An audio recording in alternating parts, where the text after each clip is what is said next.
మహిళలు చాలా ఆవేదన వ్యక్తం చేస్తా ఉన్నారు. మా కష్టం మేము చేసుకుని బతుకుతున్నాము, మా కష్టానికి తగ్గ ప్రతిఫలం మేము సంపాదించుకుంటాం, ప్రభుత్వం నుంచి మాకు ఏ అవసరం లేదు, కానీ మా బ్రతుకు మమ్మల్ని బతకనివ్వండి అని ఈరోజు మా కష్టం చేసుకుని తింటాము, డంపర్ మాత్రం పనులు ఇయ్యము. మేము మా కూలీలు చేసుకుని తింటాము, అంతే. మా పిల్లలు స్కూల్ అన్నా తప్పించుకొని ఉంటాము, ఈ డంపర్ మాత్రం అసలు వాడనియ్యము మేము. మొత్తానికైతే మహిళలు ఈ ఉద్యమాన్ని ఎక్కడికంటే అక్కడ తీసుకెళ్తాం. సో మాకైతే డంప్ యార్డ్ అనేది అవసరం లేదు అనేది చాలా చేస్తున్నారు. అవసరమైతే రేపు వంట వరపు కార్యక్రమం కూడా చేసే కార్యక్రమం చేపడతారని చెప్పేసి మాట్లాడుతున్నారు. సో మొత్తానికైతే గుమ్మడిదల ప్రజలు చాలా అంటే ఒక కట్టుదిట్టమైనటువంటి ఒక నిర్ణయంతో ఉన్నారు. ప్రభుత్వాన్ని ఎప్పుడైతే ప్రభుత్వం తీసుకుని ఈ నిర్ణయం వెనకాల ఏదైనా ఉండని, కానీ ఇది డంప్ యార్డ్ అయితే మాకు అవసరం లేదు, అక్కడ ఉన్నటువంటి పర్యావరణాన్ని కానీ అడవులు కానీ సస్యశ్యామలు చేయాలి, నాశనం చేయడం. 2000 ఇస్తుండొచ్చు, 5000 ఇస్తుండొచ్చు, మాకు ఎప్పటికుంటాయి. మేము రోజు కూలి చేసుకుంటాం, రోజుకి 500 తెచ్చుకొని మా పిల్లలను నడుపుకోగలుగుతాం. నువ్వు 500 ఇచ్చినా మాకుండయి, నువ్వు 5000 ఇచ్చినా మాకుండయి. రైతులు మంచిగా ఉంటే మేము ఎల్లకాలం బతుకుంటాం. మా 4 సేవలు ఉండాలి, 4 సేవలు 4 రోజులు కూలి దొరుకుతాయి. పంట లేకున్నా సరే కానీ మేము ఇప్పుడు డంపర్ వేస్తే మేము ఎట్లా బతుకుతాము? ఇప్పుడు డంపర్ వేస్తే మేము ఎట్లా బతకాలి? అంతే కదా, ఇప్పుడు ఆరోగ్యంగా ఉండము, ఆ డంపర్ వేసి ఎట్లా బతకాలి? మేము కూలి వేసుకున్నాం, ఇంకేది లేదు. రద్దు చేసేసాలి, డంపర్ మాత్రం రద్దు చేసేసాలి.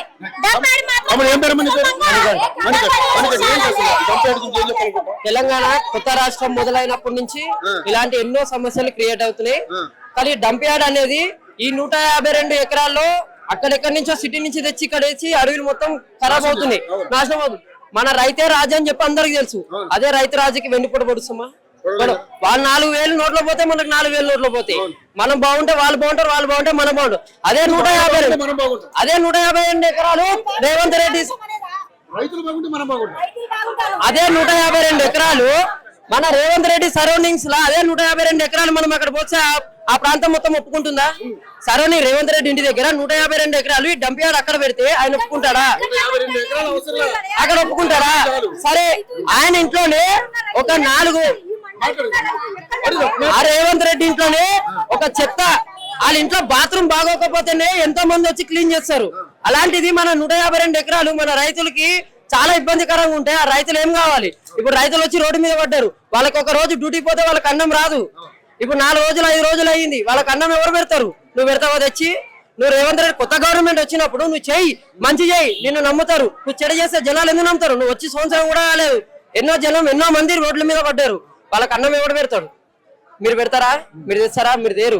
కొత్త గవర్నమెంట్ వచ్చినప్పటి నుంచి 152 ఎకరాలు అడవి ప్రాంతము, అడవి దగ్గర రావద్దు, అడవి చుట్టూ ప్లాస్టిక్ వేయద్దు అనే వాళ్ళు ఆ 152 ఎకరాలు తెచ్చి ఇక్కడ ప్లాస్టిక్ వేస్తే అప్పుడు అడవి బోర్డు ఏమైంది?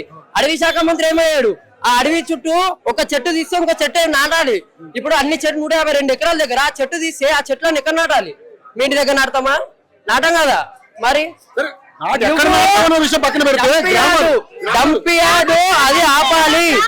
డంప్ యార్డ్ ఆపకపోతే ఇవాళ రోడ్డు మీదకి వచ్చేమో, రేపు ఇంకా ఊరికి వెళ్తాము, రేపన్న రోజు వేరే దగ్గర కూడా వెళ్తాము, రేపన్న రోజు వేరే దగ్గరికి వెళ్తాం. ఇలాంటి మా వెనుక చాలా మంది ఉన్నారు. మేము మా కోసం మేము పోరాడట్లేదు, మా రైతుల కోసం మేము పోరాడుతున్నాం. వాళ్ళు బాగుంటే మాకు అన్నం ఉంటుంది, లేదంటే ఉండదు, అంతే.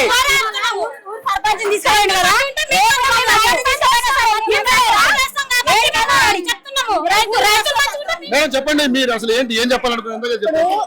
ఈ మండలకు వండిన కూరగాయలకు ఏ మండలకు వండాయి వాళ్ళన్నా ఇప్పుడు చారణ వరకే జాబ్లు ఉంటాయి, బారణ వరకు రైతులే. మరి భూమి లేని రైతులు ఏం చేస్తారు?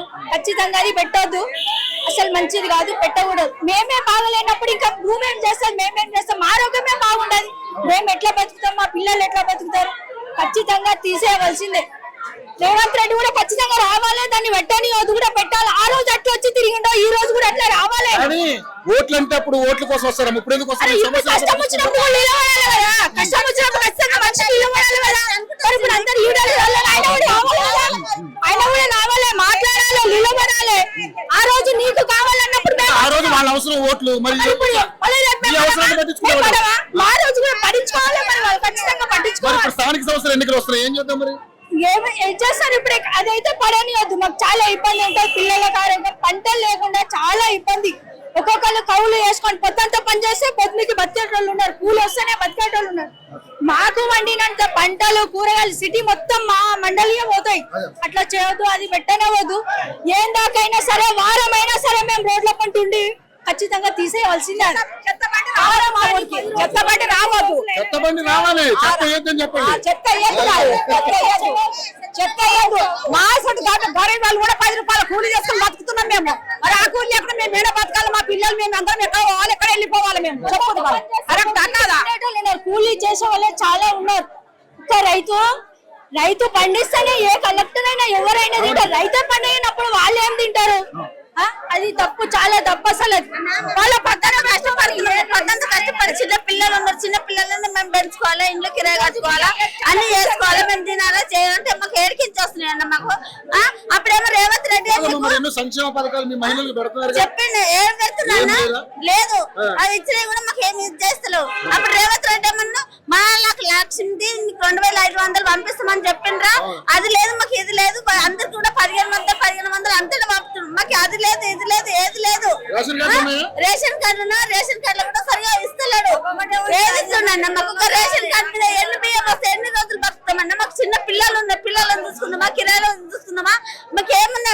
మా భర్తలకు ఆపరేషన్ మేము జైల్లో గోస చేస్తున్నామన్నా, పొద్దుంత కష్టం చేసుకున్నాం, బతుకుతున్నాము. మేమేం చేసుకోవాలి మరి?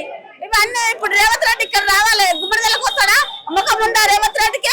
ముఖం లేదు, రాడు. మాకు తెలంగాణ, మాకు కేసీఆర్ రావాలి, మాకు కేసీఆర్ రావాలి. మీరు మరి సమస్యను రేవంత్ రెడ్డి దగ్గర రావాలంటే రావాలా, ఎలా తీసుకెళ్తారు? రావాలా? ధైర్యం లేదా? ఓట్లేస్తాం, ధైర్యం ఎట్లా వచ్చింది? ఓట్లేస్తాం